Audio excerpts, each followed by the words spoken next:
Have you ever witnessed a moment so simple, yet so powerful, that it completely changed the way you look at people?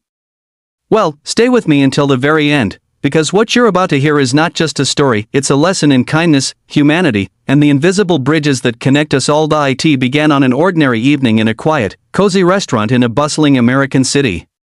The place wasn't extravagant, just the kind of restaurant where hard-working families came for dinner after a long day, and where waitresses memorized regulars' orders like family recipes. That night, however, something unusual happened.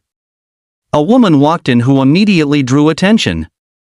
She was dressed elegantly, her silk dress flowing as if it had been designed for royalty. Diamonds sparkled faintly on her wrist, and her presence radiated wealth. Yet when she sat down, she looked uneasy, even lost. She was a Japanese woman in her 50s, and though her appearance shouted confidence, her eyes whispered loneliness. The staff approached her table with the usual bright smiles, but quickly, those smiles faded.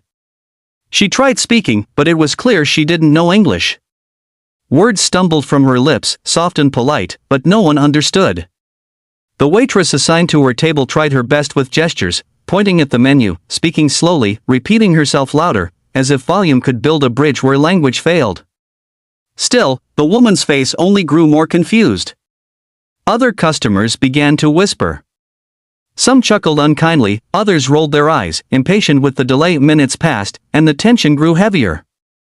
The woman's hands trembled slightly as she pulled out her phone, fumbling with a translation app that glitched under poor Wi-Fi.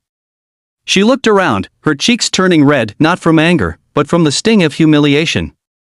Imagine being in a room full of people, trying to express the simplest need, like ordering food, yet feeling invisible because no one could understand you, and then, something happened. At that moment, another waitress, younger and quieter than the rest, was refilling water glasses at a nearby table. She had been watching silently, her heart aching. She was a college student working part-time to pay her tuition, and though no one at the restaurant knew it, she had studied Japanese for years. Slowly, almost shyly, she approached the woman's table. Then, in a soft but clear voice, she spoke. Sumimasen. Daijoubu desu ka? Excuse me. Are you okay? The transformation on the woman's face was immediate. Her eyes widened, filling with tears of relief. For the first time since she walked in, she smiled, an authentic, radiant smile that revealed not wealth, not status, but simple humanity. She clasped the waitress's hands and began speaking rapidly, finally able to express herself. The young waitress listened patiently, nodding, responding in Japanese with warmth and respect. The restaurant grew quiet. Everyone watched in stunned silence as the two women conversed in a language most of them couldn't understand, yet everyone felt the emotion, the connection, the kindness, the dignity restored to a woman who had been on the verge of breaking. The woman explained that she was traveling alone, far from home. Though she was a millionaire with businesses across Asia, none of her wealth could shield her from the loneliness of being a foreigner in a strange place. She had lost her husband 2 years earlier, and traveling had been her way of trying to heal.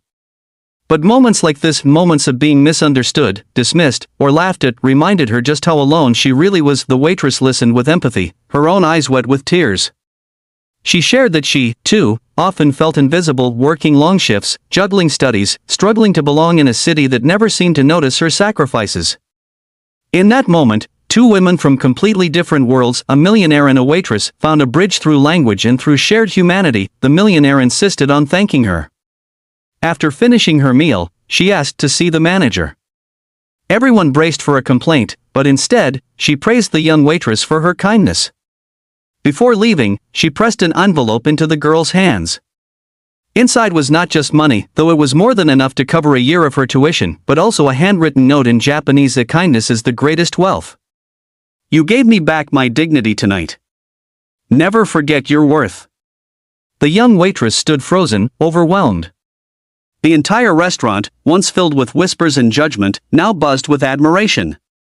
And as the millionaire walked out, she held her head high, not because of the diamonds on her wrist, but because she had been truly seen. And here's where you come in, because maybe you felt misunderstood too. Maybe you've been that person who just wanted anyone, to speak your language, to see you, to understand you without judgment. This story reminds us that sometimes, the simplest act of kindness, whether it's learning someone's language, offering a smile, or just choosing compassion over ridicule, can change a life. So, next time you see someone struggling, remember, you don't need wealth to make a difference. You only need heart.